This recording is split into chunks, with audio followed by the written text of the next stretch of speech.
All right, hello everybody. Welcome to a brand new video. Today's video is going to be titled, You Become Your Thoughts. Now, what do I mean by this? What we think about is what we sometimes desire.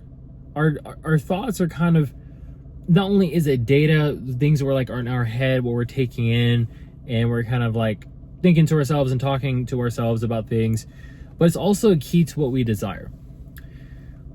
If this goes unchecked, if we are thinking just about vices, if we're thinking about negative things, we're going to attract that. Why? It's that saying, thoughts become choices. Choices become habits. Habits become lifestyles.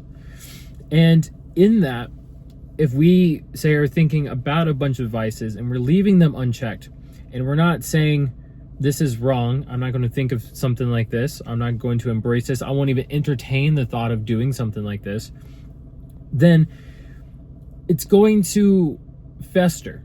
It's going to fester and it's going to infect our brain to where we start to desire these things. We reason with it, and then we say, oh, maybe it's not too bad. Maybe this is okay.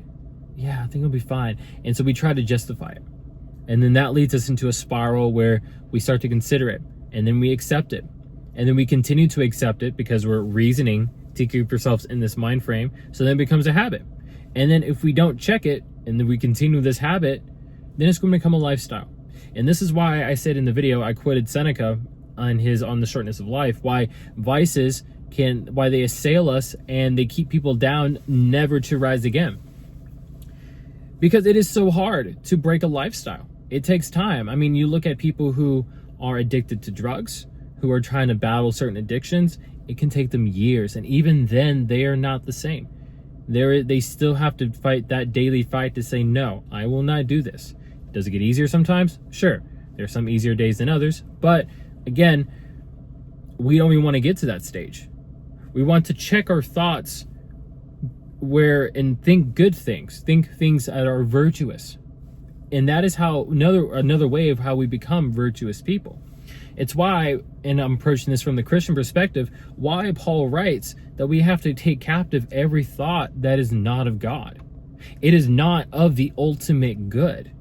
So if I'm thinking sinful things, I'm thinking lustful thoughts, or I'm thinking envious and jealousy, and I'm feeling tempted about something, I have to take that captive. I'm saying, no, this is not right. This is not who I'm going to be.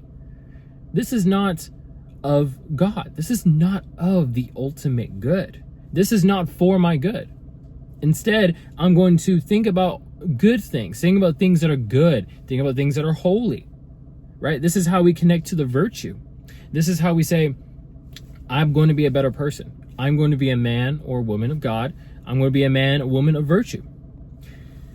And so when we check our thoughts, and when we decide to say, to filter, to make that filter and say, okay, swipe left, swipe right, yes, no, no, no, no, yes, no, no, we're going to have a much more disciplined attitude about ourselves, because we're saying that I'm going to be a better person. That is what we're saying. That is what we're trying to be. And that is the goal. We're trying to be better people. If we're talking Christian sense, I'm trying to be a better person of God, right? I think that is the ultimate goal. So I hope you all enjoyed this video. Let's try to be better people. Let's try to think good thoughts that are good, holy, and virtuous. And that's about it. I'll see y'all in the next video. Take care of yourselves. Be well. And remember, you become what you think about. See you guys later.